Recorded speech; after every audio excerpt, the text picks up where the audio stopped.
Salah satu pertanyaan paling sampah yang gue sering dapat ya, baik di komen di YouTube maupun di DM gue adalah, kok gimana sih caranya jadi sukses? Menurut gue itu pertanyaan yang sampah ya. Kenapa? Karena gini, kalian keluarin pertanyaan yang salah, kalian akan pasti dapetin jawaban yang salah. Pertanyaan yang lebih benar adalah bukan gimana cara jadi sukses, tapi apa harga yang lu udah bayar buat bisa jadi sukses. Itu baru pertanyaan. Gue sangat percaya bahwa sukses itu berbanding lurus dengan apa pengorbanan yang lu udah keluarkan selama hidup lu. Kalau sukses lu belum sukses besar, artinya pengorbanan lu itu belum cukup besar. Kalau suksesnya besar, pasti pengorbanannya sudah sangat besar. Tapi kalau nggak ada suksesnya, berarti nggak ada pengorbanan yang lu keluarin. Setiap hari lu mungkin cuma nonton bokep sambil main Mobile Legends. Nggak ada pengorbanannya itu. Di sini gue mau kasih sebuah gambaran ya. Untuk jadi sukses memang betul ya, nggak untuk semua orang. Dan pengorbanan itu luar biasa. Jadi apa aja yang sebenarnya gue udah korbankan dari zaman dulu ya. Satu, waktu dengan teman-teman tuh udah pasti kalian anggap aja udah nggak ada ya. Masa muda, mungkin kalian masih sibuk senang main layangan, main gundu, nggak ada gitu.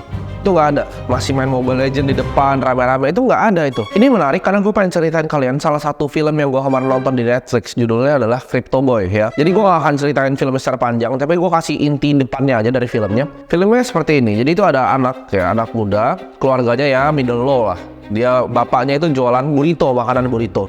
Lalu anak ini tuh selalu punya banyak ide. Dan waktu pertama kali gue nonton itu, gue ngerasa kemiripan yang luar biasa sama gue. Karena anak itu waktu itu dia jualan penumbuk kumis ya. Dan gue jualan waktu itu minyak rambut. Jadi bokapnya tuh selalu ketawain dia. Jadi dia cuma kerja di toko burrito bokapnya, suruh naik sepeda keliling-keliling ya kan. Selalu dihina. Dia dibilang, oh dropship boy, ini anak mau dropship mau kaya. Karena gue juga dulu seperti itu ya. Gue dulu jualan pomade. Bahkan barang itu sampai numpuk di rumah gue, di kamar gue, di bawah ranjang gue itu isinya minyak rambut semua. Persis kayak di film itu. Makanya gue pas nonton film itu, ini mirip nih kayak gue waktu itu dulu ya. Di situ gue lihat ya, itu figur seorang ayah yang menurut gue banyak terjadi di masyarakat kita. Dan terjadi di gue juga gitu. Dimana bahkan ya, kadang orang yang meremehkan kita itu bukanlah orang yang terjauh dari kita. Bahkan orang paling dekat dari kita, keluarga kita sendiri. Jadi di film itu, bokap tuh selalu ketawain dia, oh lu ngapain sih ini begini-begini ya kan.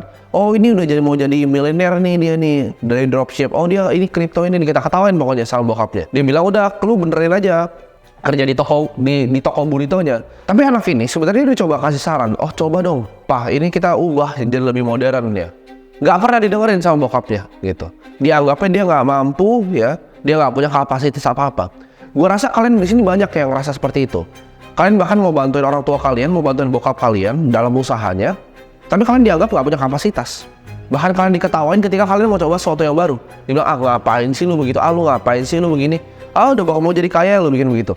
Ngapain sih kripto lu kena scam lu nanti. Itu yang menurut gue salah satu faktor dari pengorbanan besar yang gue lakukan. Ini ada suatu quotes yang gue pernah dapat dulu ya, gue lupa dari siapa. Tapi ini gini, kalau lu belum bunuh bokap lu sendiri, lu belum jadi seorang laki. Artinya apa? Bukan artinya bunuh lu tusuk ya, jangan. Tapi artinya bunuh dalam lu udah sama sekali nggak dalam lingkup bokap. Lu udah gak ambil uang dari dia, lu udah gak dengerin dia, lu udah jadi hidup lu sendiri. Lucunya, kadang orang yang narik lu turun, itu justru orang-orang terdekat, seperti teman, ya, seperti pacar, seperti orang tua. Nah, semua orang sinis, pesimistik yang bisa kasih ini kita aura-aura negatif seperti ini, itu kita harus potong secepatnya dalam hidup kita. Sulit? Pasti, ya. Itu pengorbanan yang gue lakukan. Gue keluar dari rumah tuh di usia yang sangat muda. Gue harus biayain diri sendiri, ditambah gue harus biayain nyokap gue. Di usia yang sangat muda. Itu pengorbanan yang luar biasa dan gak gampang. Di umur 16 tahun, gue decide untuk gue udah gak akan dengerin orang tua gue lagi. Karena hidup dari mereka adalah bukan hidup yang gue mau. Di sini gue selalu ngajarin dari kalian ya. Kalau misalnya kalian dengerin orang itu banyak banget yang bacot dari A sampai Z ya. Tentang ini sukses begini caranya, ini begini caranya. Simple ya. Filternya itu cuma satu. Apakah hidup yang dia punya adalah hidup yang gue mau? Termasuk orang tua gue. Jadi kalau gue ngeliat bokap gue, oh hidup dia bukanlah hidup yang gue mau. Gue gak dengerin dia. Gue cari mentor yang lain. Dan itu yang gue lakukan. Gimana caranya lu ngajarin orang jadi kaya kalau lu gak punya duit? Gimana caranya lu ngajarin orang berbisnis kalau lu gak punya bisnis? Gimana caranya lu ngajarin orang investasi kalau lu gak bisa investasi? Lu bisa bayangin gak sih? Lu misalnya mau belajar investasi kripto dari orang di YouTube yang lu cuma ngeliat tarik-tarik gambar di komputer, di laptop. Gue ini punya family office di sini. Gue beneran make money dari sini. Mereka itu make money dari AdSense YouTube. Orang bilang, oh lu kalau bikin video nggak terlalu kasar omongannya, nggak goblok-goblokin orang, mungkin subscriber lu udah 1 juta. Bedanya, gue nggak peduli, gue nggak butuh subscriber 1 juta. Gue bikin video itu apa yang gue mau, karena gue pengen bantu kalian dari hati gue. Ini perbedaan content creator yang punya ibaratnya cuma sekedar followers sama pengikut sejati. Bedanya apa antara followers dan pengikut sejati? Lu perhatiin banyak kok channel luar sana yang 1 1 juta lebih ya. Mereka cuma punya followers. Kalau gue itu punya pengikut sejati. Kenapa? Karena orang yang dengerin kata-kata gue,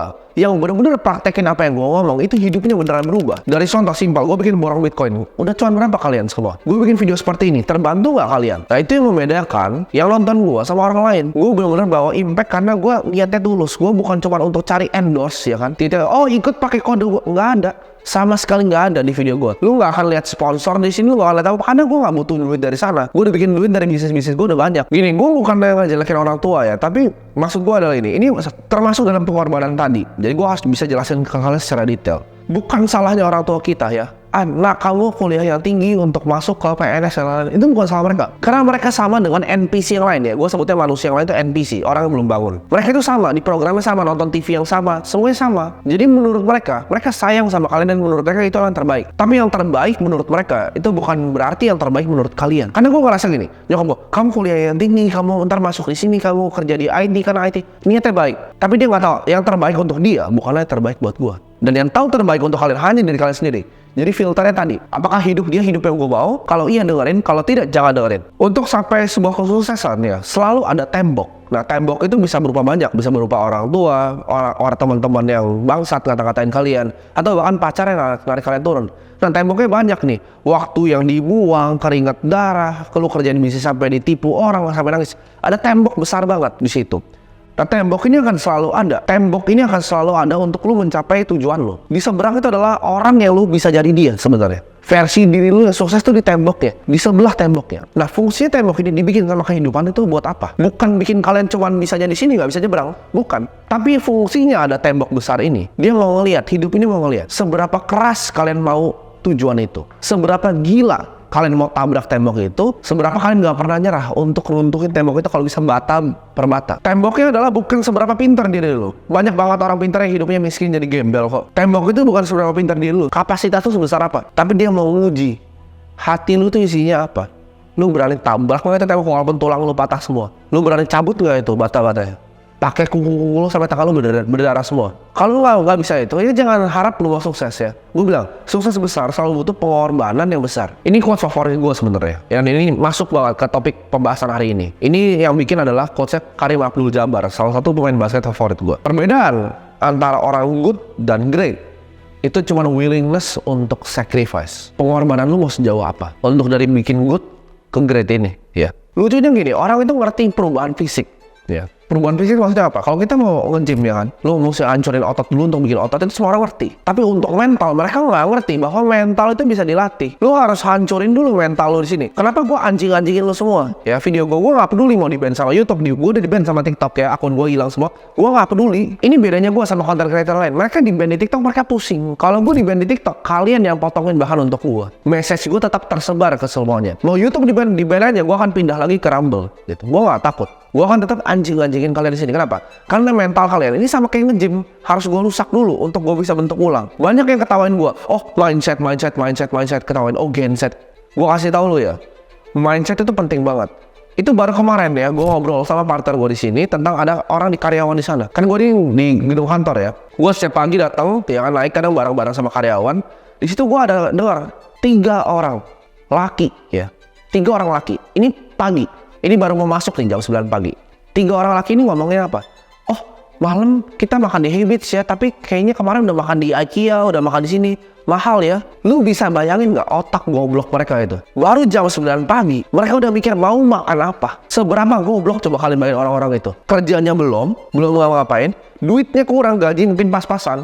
Udah mikir mau makan di mana. Sedangkan gue yang punya kantor di sini, gue mikir gue mau kerjain apa pagi ini sampai nanti siang. Gue mikirin meetingnya mau nerapin kemana-mana. Kerjainnya apa aja nih, mau ketemu siapa aja hari ini. Mereka mikir mau makan apa. Mereka karyawan, gue punya kantor di sini. Apakah itu bukan mindset? Dan lu bilang, oh lu hoki, sukses. Oh bapak lu kan, goblok, otak lu yang nggak sampai gitu. Itu contoh ya dari pengorbanan. Kalau lu ketemu teman yang begitu di kantor lu keluar. Apalagi kemarin itu ada lagi yang aneh lagi. Cowok juga sama ngomongin zodiak, bisa goblok gak lu? Dia ngomong, oh ini Aries. Otaknya itu NPC itu diprogram pakai apa gitu. Gue juga kadang bingung. Lu mau jadi NPC seumur hidup lu? Bangun, ngantor, bayar cicilan, mati abis itu nggak jadi apa-apa di hidup lu. Kalau lu nggak mau seperti itu, lu harus berubah. Cara pikir harus berubah. Orang-orang yang ngata-ngatain seperti itu ya, itu sama mungkin kalian ya sama orang-orang itu. Mikirnya oh mau ke kafe ini siang ini. Masa hidup lu sesampah itu yang lu looking forward di hidup lu ada makan malam dan kafe? Kalau lu mau jadi orang, gua kasih tau, lu gak punya pemikiran bahwa gua akan jadi yang terbaik di suatu bidang, lu udah kalah duluan. Lu mikirnya kayak orang tadi, lu udah kalah duluan. Jadi pengorbanan itu banyak banget ya, banyak banget pengorbanan. Mungkin kalau lu udah punya anak nih, anak gua apa mau lomba, tapi lu udah meeting, lu tinggal lomba aja, lu meeting. Bahkan misalnya nih, ada hal yang penting banget nih bisnis lu mau, itu pilihan tuh. Lu mau pilih yang keluarga lu atau lu mau pilih bisnis lu cuma bisa pilih satu, lu gak bisa pilih dua-duanya. Kecuali mungkin nanti bisnis lu udah konglomerasi, silahkan lu sama keluarga. Tapi by that time lu udah gak punya waktu juga, lu udah tua. Ya, lu udah tua. Jadi sini gue pengen bilang ke kalian, apakah benar sukses itu adalah jalan yang kalian mau tempuh? Siap gak kalian buang orang tua kalian? Siap gak kalian untuk korbanin semuanya? Siap gak untuk ambil resiko yang gila? Siap gak untuk tabrak temboknya atau patahin batanya per bata satu-satu? Kalau lu siap, lu ikut ke perjalanan ini nggak bisa mundur. Lu nggak bisa lihat mundur lagi, ya. Siap nggak lu untuk keluar gitu dari sekolah lu? Kalau misalnya emang itu nggak bikin lu maju. Kalau lu nggak siap, ya nggak usah. Lu jadi NPC tadi yang ngomongin zodiak sama ngomongin malam itu mau makan di mana, dan masih kurang gajinya karena terbatas. Hidup itu pilihan. Lu mau yang jadi yang kiri, mau jadi yang kanan. Nah sekarang pilihan lu. Lu mau jadi NPC atau lu mau jadi orang di hidup ini yang punya pemikiran sendiri, punya pemikiran independen. Itu pilihan kalian.